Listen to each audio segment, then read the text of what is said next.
Imwe mu nkuru zatetije imbuga nkoranyambaga zo mu Rwanda ndetse n'ibitangazamakuru by'imbere mu gihugu cy'u Rwanda, ni inkuru yavuzwe cyane kuri Vestine. Uyu ni umuhanzi wo mu itsinda rya Vestine na Dorcas rero bamenyere mu ndirimbo zo kuramya no guhimbaza Imana mu gihugu cy'u Rwanda. Hanyuma rero n'amagambo akomeye cyane yanditswe ku rubuga nkoranyambaga rwa Instagram cyangwa se rwa IG rwa Vestine, agaragaza rero agahinda, agaragaza ko kuva yagera mu rushako rutigeze rumuryohera cyangwa se agowe, afite ibibazo byinshi cyane nk'uko benshi bagiye babibona nyine mu mbuga nkoranyambaga. Hanyuma rero uwitwa Mulindahabi Irene, uyu rero akaba asanzwe ari umuyobozi wa MI Empire ireberera inyungu itsinda Vestine na Dorcas, yavuze kuri Ishimwe Vestine ukomeje kurikoroza ku mbuga nkoranyambaga, avuga amagambo akomeye cyane. By'ukuri akaba ameze nk'uwaciye amarenga ko ibihe Vestine arimo bitamworoheye cyane. Uyu mugore rero aherutse kurikoroza nyuma y'uko asangije abamukurikira amagambo aca amarenga ko yaba atabanye neza n'umugabo we Idrissa.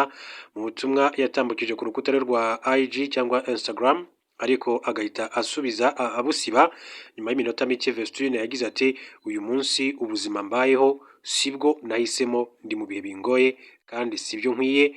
Ndabizi ko nagize amahitamo mabi mu buzima bwanjye, ariko nta kundi. Imana yemera ko ibintu bimwe bitubaho kugira ngo tubyigiremo. Narize bihagije, nta mugabo uzongera kumbeshya ukundi ngo anyangirize ubuzima. Uyu mugore wumvikana nk'uwicuza cyane yavuze ko niyongera kugira amahitamo y'umugabo bazabana azaba ari uwo azi neza. Ati ubutaha ninjya guhitamo umugabo tuzabana azaba ari uwo tuziranye neza, nzi umuryango we ndetse na buri kimwe kuri we, nta muntu uzongera kunkoresha ukundi.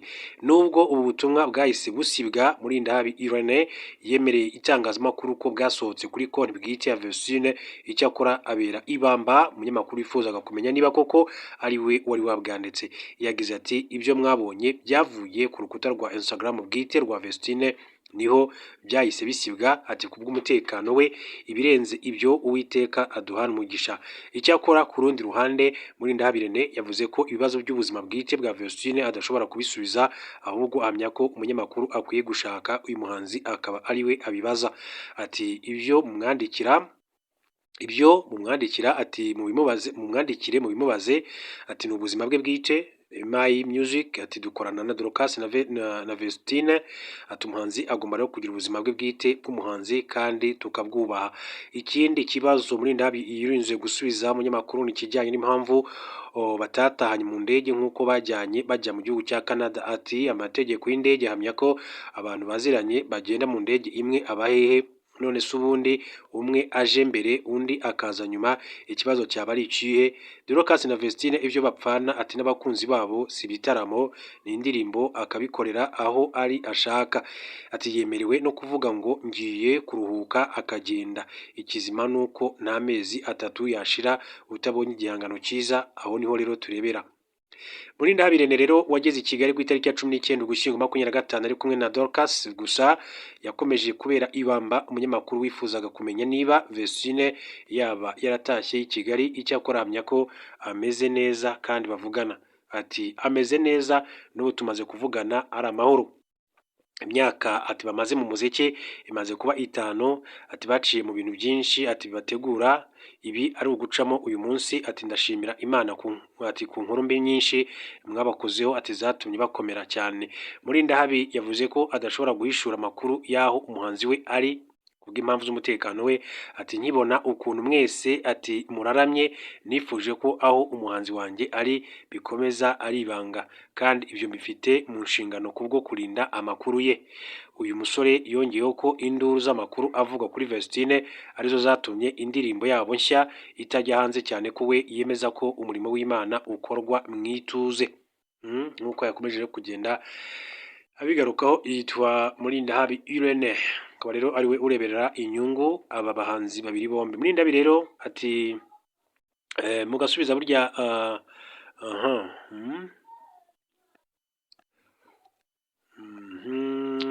mugerageje kureba kuri comments z'abantu bagize icyo bavugaho ngo nyina asubize inzu umukwe yamuguriye gatanya niba imyaka 5 itarashira. Ati cyakoze cyo Vestine ari mu kaga. Ati niwe wiyishe pe. Naraseka cyane ati yasubije azi abo asubiza ati kadutegereze aho paparazi bazakira Vestine naho ubundi Imana imurinde ahari ntabwo yorohewe ati ko yamaze kurya se aye arabuzwa n'iki myinshi cyane biba bigenda bivugwa ari n'amakuru umuntu aba afite reka adashaka gushyira hanze cyangwa se gusohora muri ako kanya bitewe n'impamvu nyine zirimo n'iz'umutekano we. Reka rero mpindura ingingo gato mbabwire ko urwego rw'igihugu rw'ubugenzacyaha RIB Rwanda Investigation Bureau rwataye muri yombi abaturage batatu b'umurenge wa Mbazi mu karere ka Huye bakekwaho kumenya amakuru y'urupfu rwa Murindahabi Patrice wishwe Murindabigwi Patrice wishwe akubiswe ariko ntibabivuge. Abafunzwe rero barimo abagore babiri bakekwaho rero guhishira abagabo babiri bagize uruhare mu kwica witwa Murindabigwi.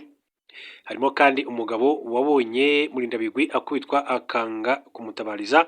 Aba baturage batawe muri yombi kwa 20 Ugushyingo 2025 ubwicanyi bakekwaho bwabaye ku itariki ya 18 Ugushyingo 2025 wari usanzwe ari umuyobozi w'umudugudu wa Buhoro afunzwe azira ko yahawe amakuru n'umwe mu baturage witwa Kizimana Torjane wamubwiye iby'iki kibazo. Aho kugira ngo rero atange amakuru ku nzego z'ubutabera ahitamo rero kubagira inama yo gutoroka. Umugore umwe mu batawe muri yombi yahamirije RIB ko Nsabimana Nepomuscène yamwibwiriye ko yishe Murindabigwi akamugira inama yo gutoroka ubutabera ndetse kugeza ubu uyu mugabo ntabwo yari yaboneka. RIB igaragaza ko ikomeje ibikorwa byo kumushakisha. Itegeko rivuga ko umuntu wese umenya ko icyaha cy'ubugome cyangwa se gikomeye kigiye gukorwa cyangwa se cyakozwe nahita bimenyesha inzego zishinzwe umutekano cyangwa se iz'ubuyobozi z'ubutabera kandi byari kukibuza gukorwa cyangwa se kugabanya ingaruka zacyo abakoze icyaha. Iyo abihamijwe n'urukiko ahanishwa igifungo kitari munsi y'amezi 6 ariko kitarenze umwaka nihazaba 100,000 ariko itarenze 300 by'amafaranga y'u Rwanda. Ni mu gihe uwirengagiza gutabara umuntu uri mu kaga kandi yashoboraga kumutabara ubwe cyangwa se kumutabariza ntibigire ingaruka kuri we cyangwa se ku bandi aba akoze icyaha. Iyo abihamijwe n'urukiko ahanishwa igifungo kitari munsi y'umwaka ariko kitarenze imyaka 3 n'ihazabu itari munsi y'300 ariko itarenze 500 by'amafaranga y'u Rwanda. Hanyuma mu yandi makuru reka mbabwire ko ihuriro rya Alliance Fleuve Congo M23 rirwanya ubutegetsi bwa Repubulika ya Demokarasi ya Congo ryatangaje ko ritazajenjeka cyangwa se itazajenjekera ingabo z'u Burundi zikomeje kwica abaturage b'abanyekongo zikoresheje uburyo burimo ubwo kubicisha inzara. Umunyamabanga uhoraho wa AFC 23 Benjamin Bonima yatangarije abanyamakuru ko iri huriro riri ku rugamba rwo gukemura ibibazo by'abanyekongo bityo ko uzarwivangamo atazihanganirwa.